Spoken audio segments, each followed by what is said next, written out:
On a fait une bagarre de chose dans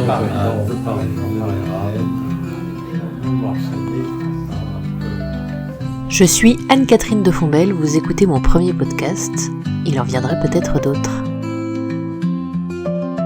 J'ai passé avec grand-père un total de 8h30 répartis entre le 20 février et le 30 juin 2024, l'équivalent d'une journée de conversation pendant laquelle grand-père a discuté de sa vie et surtout de ses voyages. C'est la porte d'entrée que j'ai trouvée pour que grand-père accepte de parler de lui, au moins un peu. Je n'ai rien vérifié, je sais que certaines dates sont fausses et certaines anecdotes mélangées, mais ça importe peu. Voilà en 3 épisodes un aperçu de nos heures de conversation, de voyage en voyage, de beaux moments que je suis ravie de partager avec vous. Ceci en est le 2e volet, celui de tous les grands voyages et de la carrière de grand-père, celui de la fameuse anecdote du Concorde. Conversation en famille. Je ne vais pas te raconter tous mes voyages. Une histoire autour de la table, autour d'un thé à raconter.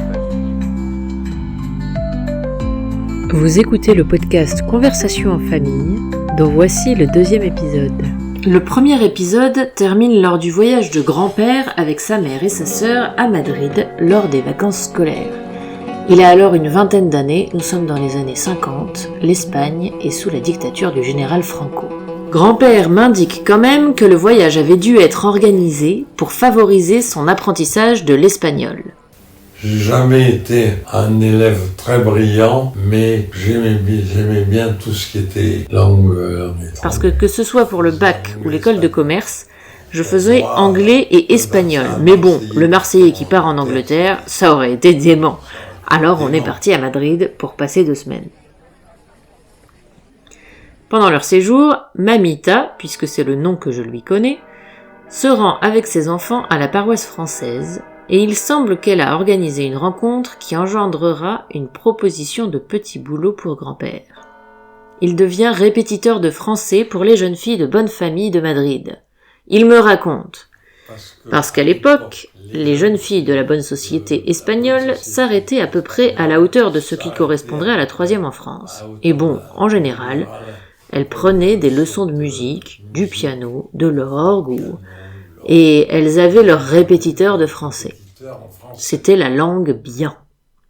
Il reste sur place dans la foulée de ses vacances en famille et devient donc répétiteur de français. Il restera une année complète, inscrit à l'université de Madrid pour perfectionner son espagnol, prof de français dans les bonnes familles pour gagner sa vie.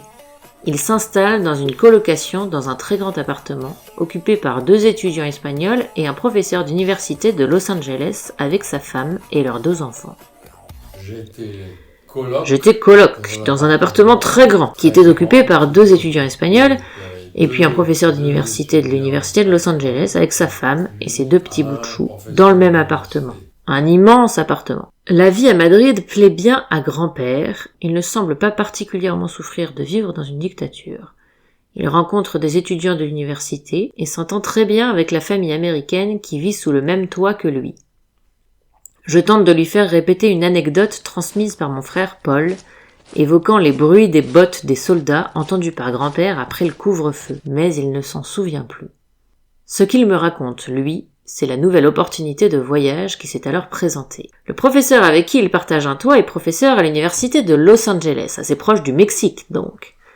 Il a travaillé aux États-Unis 6 ou 7 ans avant d'avoir l'opportunité d'enseigner à l'étranger. Comme il s'occupe des étudiants étrangers hispanophones pour la plupart, en plus de ses cours à LA, il est naturel pour lui de choisir un pays dont il maîtrise déjà la langue et c'est ainsi qu'il arrive à Madrid. Le professeur, dont je n'eus jamais le nom, semble s'éprendre du jeune Français qui vient s'installer là, et qui ne s'éprendrait pas de notre grand-père, et lui propose de le sponsoriser pour lui permettre de venir continuer des études à Los Angeles. Grand-père trouve l'idée excellente, et est suivi par Mamita, qui téléphone à un cousin armateur pour lui expliquer que son fiston cherche à se rendre aux États-Unis. Celui-ci a bien un bateau qui part dans cette direction. C'était un bateau de transport de marchandises, mais qui prenait une dizaine de passagers. Alors moi, le cousin en question, je me rappelle même plus qui c'est, a dit « J'ai la cabine armateur qui est disponible, j'ai un bateau qui part de Marseille vers les États-Unis ». Du coup, je suis partie. J'ai mis longtemps parce que le bateau commençait par faire Barcelone, puis on descendait en escale, en Espagne, puis on remontait à Séville, et puis le Portugal.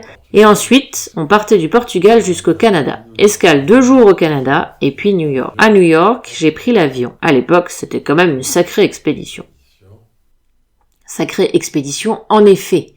Accueilli par son professeur quelque temps avant de s'installer dans un petit studio, grand-père se trouve un petit boulot dans un hôtel, commence les cours et découvre la côte ouest des États-Unis. Lors d'une de nos conversations, je feuillette l'album concocté par grand-mère pour leurs 60 ans de mariage. J'y retrouve une photo de grand-père à San Francisco en costume cravate bien chic. On dirait Cary Grant ou Gregory Peck. Et une autre photo devant une voiture américaine avec un enfant. Grand-père ne se souvient pas bien, mais il pense que c'est un enfant du professeur. Il continue à les voir régulièrement pendant son séjour. Au début, ils parlent espagnol entre eux, le temps que le niveau d'anglais de grand-père s'améliore. Au bout de 2 ans, j'ai ma sœur quand je suis partie aux USA, elle avait un fiancé, et là c'était le moment de se marier. Au bout de 2 ans, j'ai dit, je vais revenir pour le mariage de ma sœur. Cette fois-ci, grand-père traverse le continent en bus. Il se souvient du nom de la compagnie de bus, Greyhound Buses, 3 ou 4 jours non-stop, me dit-il avec un parfait accent. Une compagnie qui existe toujours et que j'ai vue dans un certain nombre de films et de séries. Il reprend un bateau pour rentrer et arrive à Marseille, espérant trouver un travail chez ses cousins armateurs. Encore une fois, il n'a pas de proposition. Il décide d'appeler une sœur de sa grand-mère habitant Paris qui propose de l'héberger. Pour un jeune à l'époque, monter à Paris c'était assez exceptionnel, surtout pour un Marseillais.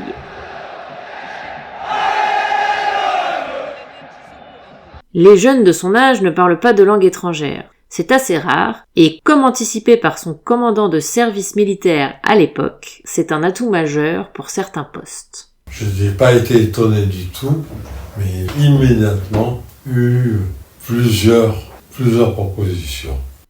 Dont celle d'Air France, où il entre comme agent commercial dans l'agence de l'avenue des Champs-Élysées. Il prend alors une chambre de bonne. Mais fallait voir ce que c'était. Magnifique! La seule chose, c'est qu'on n'entrait pas par le hall principal. Chez Air France, une agence énorme, il se retrouve entre provinciaux montés à Paris et il rencontre alors une certaine Solange. Il gagne bien sa vie, mais ne me donne pas trop de détails. La seule chose qui l'intéresse est de me raconter ses voyages. Or, en début de carrière, il ne voyage pas beaucoup. Au bout d'1 an, on voyageait pas gratuitement, mais presque. Un groupe d'amis d'Air France part alors au Mexique, mais nous y reviendrons. Dans la suite de notre conversation, grand-père me raconte aussi qu'il rentre à Marseille régulièrement le week-end, 1 fois par mois, pour aller voir sa famille. On prenait l'avion comme on prend le métro. Un extrait que j'aurais adoré intégrer dans cet épisode, s'il ne m'avait pas dit ça précisément après que j'ai arrêté l'enregistrement. Il ne me donne pas plus de détails de l'ambiance avec ses collègues ou des débuts de sa relation avec la certaine Solange Ledon-Maguet. Il m'explique simplement qu'elle parle aussi l'anglais, ce qui explique son embauche dans l'entreprise, mais qu'elle a peur de l'avion, alors elle ne voyage pas avec lui. Pendant qu'il partira au Mexique, grand-mère, Solange donc, partira au Portugal, probablement en train, pour aller voir sa sœur Perrette qui habite là-bas. La vie de grand-mère aussi semble pleine d'anecdotes fabuleuses, et j'espère une saison 2 de ce podcast pour aller découvrir sa vie. Grand-père, lui, est parti avec 2 garçons et une fille. Je trouve une photo prise sur un bateau à Acapulco où ils sont tous les 4. Grand-père m'indique qu'il y avait Patrice Egbourg, qui restera un ami proche et sera le parrain de maman. Lui, il avait une voiture, ce qui était un peu exceptionnel. Et cette fille, une fille très gentille, bon, je me souviens plus de son nom. Et puis Deloup, je ne me souviens pas de son prénom. Ma tante me soufflera qu'il s'appelle François. On l'appelait peut-être par son nom de famille pour le distinguer de grand-père. Les jeunes agents commerciaux d'Air France sont reçus comme des pachas au Mexique. Ils ont des prix fabuleux dans de grands hôtels et restaurants. Il faut dire que même s'ils sont là en vacances, ils sont parmi les pionniers du développement des grandes lignes commerciales outre-Atlantique. Les Mexicains ne veulent pas passer à côté d'une opportunité de développer le tourisme européen. Pour les jeunes Français, c'était la grande vie. La bande de copains ne fera a priori pas d'autres grands voyages ensemble, mais pour grand-père, c'est un nouveau rappel de son envie de voyage. Après quelque temps dans cette agence, on promet à grand-père un poste en Amérique du Sud, au Costa Rica, qui tarde à se concrétiser, et il trouve son salaire trop faible pour sa jeune famille. Il part alors quelque temps chez Havas, une autre agence, mais reste frustré des opportunités qui s'offrent à lui. À la recherche d'un autre poste, il écoute alors les conseils de son oncle qui habite Versailles et accepte une offre de Renault. C'est une entreprise sérieuse, lui dit-il. Embauché chez Renault, il est d'abord agent commercial, puis entre dans la direction de Renault Grande-Bretagne, où il reste 5 ans. Un séjour en Angleterre avec toute la famille sur lequel nous reviendrons dans un prochain épisode. Puis la direction de Renault décide de rapatrier ses employés qui doivent alors se trouver un nouveau poste. La carrière de grand-père est un peu floue dans son récit, mais voilà comment je l'ai recomposée. Il se peut qu'il y ait des mélanges. Les Limousins, qui sont maintenant au complet, Gildas étant né en Angleterre, déménagent quelques mois à Marseille, où grand-père prend la tête d'une agence Europcar, un poste qui ne l'intéresse pas le moins du monde et qu'il quitte dès que possible. Et il prend alors un poste chez Renault à Billancourt. J'attendais impatiemment un boulot à l'étranger. Grâce à son poste en Angleterre, il avait fait connaissance avec un directeur de Renault Véhicules Industriels, auprès duquel il trouve un poste, dont personne ne voulait à l'époque, me dit-il. Il devient responsable de l'Europe de l'Est. C'étaient des postes pour lesquels on restait en France, on faisait des déplacements. Il voyage notamment en Pologne, où Renault a une usine de montage, un peu en Russie, à Moscou et Saint-Pétersbourg. On le nomme ensuite à la direction commerciale de Renault Moyen-Orient. Oh là là, travailler chez les travailler chez les Arabes, quel horreur! Moi je disais, moi je m'en fous. C'était C'était un moment où les Irakiens, les Iraniens, les Égyptiens claquaient un fric fou pour acheter des bus surtout.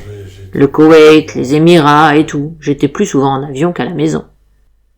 La suite de la carrière de grand-père semble être surtout une longue liste de pays. Il est basé à Billancourt, mais reste toujours dans l'attente du voyage suivant, un travail dont il est fier aussi, car c'est un poste qui rapporte de l'argent à Renault. Égypte, Koweït, Liban, Indonésie, Émirats, Irak, Libye, Bahreïn, Arabie Saoudite, Oman, tous les pays sont visités pour établir des contrats, souvent avec des représentants éminents du pays, des officiels, des ministres. Ils sont bien reçus et passent du temps dans des hôtels de luxe. Tous les pays du Moyen-Orient sont visités. Grand-père fait quelques balades dans les souks, il visite un petit peu, mais il est là pour négocier des contrats nationaux. Il se rend à Singapour aussi pour un grand salon des transports, probablement annuel. Je n'obtiens pas beaucoup plus de détails, si ce n'est cette anecdote que nous avons déjà entendu raconter lors des repas de famille. Grand-père doit se rendre au Koweït pour faire signer un contrat pour une flotte de bus. Au décollage à Paris, un moteur de l'avion prend feu et s'ensuit un atterrissage d'urgence au milieu des vignes. Les passagers sont évacués par des grands toboggans jaunes, l'un des passagers en tombera et se blessera l'épaule. Je crois me souvenir aussi que les hôtesses avaient donné pour consigne de tout laisser sur place, mais grand-père prend quand même ses chaussures, n'ayant aucune envie de se retrouver dehors en chaussettes. Les passagers sont finalement rapatriés à l'aéroport, en bus, mais grand-père doit trouver une solution pour atteindre sa destination. Un coup de fil à la direction lui confirme qu'il faut absolument qu'il soit arrivé au Koweït pour le rendez-vous qui semble important. Il doit trouver une nouvelle option de voyage, coûte que coûte. Les heures passent et voilà finalement la solution proposée. Il prendra un avion pour Londres et aura ensuite une place dans un Concorde de Londres à Bahreïn. De là, il pourra rejoindre le Koweït, relativement voisin. Dans la chambre de grand-père de l'appartement où nous avons cette conversation, je trouve encadré au mur un certificat British Airways de vol supersonique daté du 26 mai 1878. Alors non, évidemment, il ne s'agit pas de 1878, mais bien de 1978. J'ai fait une erreur à l'enregistrement et au moment où je monte cet épisode, il est bien sûr trop tard pour corriger. Voilà. Grand-père semble dire que le Concorde faisait Londres-Singapour avec une escale au Bahreïn. On ne se rend pas vraiment compte de la vitesse. J'étais pas tellement impressionné. Les quelques passagers sympathisent. Grand-père et son collègue n'ont pas dormi de la nuit et décompressent enfin, rassurés d'avoir trouvé une solution pour rejoindre leur destination. C'est alors que commence une bataille de coussins. Les hôtesses, toujours au service de leurs passagers, procurent de nouvelles munitions pour la bagarre. En fait, on a fait une bagarre de polochon dans le Concorde. C'est marrant. Lors de ces années de visite à ses agents partout dans les pays du Golfe et au Moyen-Orient, dans les usines de montage en Irak, etc., grand-père passe plus de temps en déplacement qu'à la maison. Une photo me révèle quand même des sorties avec des clients, avec grand-mère, au Lido. Il les emmenait au spectacle. Sur la photo, il est bien chic. Il a les cheveux noirs. C'est marrant quand même de voir mes cheveux blancs et longs et la cour est noire. Puis, à 55 ans environ, Renault décide de lui proposer une pré-retraite et grand-père se retrouve jeune retraité à Versailles. Il reste très actif pendant des années, notamment auprès d'une association de Français à l'étranger. Grand-père est chargé de recruter des candidats pour des séjours à l'étranger, faisant encore usage de sa connaissance des langues pour vérifier le niveau d'anglais ou d'espagnol des candidats. Les jeunes partaient en effet pour 2 ans, surtout aux États-Unis ou en Amérique du Sud. L'association est liée au ministère des Affaires étrangères et, si grand-père n'accompagne pas les jeunes recrues dans les pays où il les envoie, il fait quelques trajets dans les sites des Nations Unies, à Genève et à Bonn en Allemagne. Il garde ce rôle pendant près de 20 ans. Et les voyages ne sont pas terminés et n'ont pas été que pour le boulot. Merci d'avoir écouté ce 2e épisode du podcast Conversation en famille. Je suis Anne-Catherine de Fonvel et je vous souhaite une bonne soirée.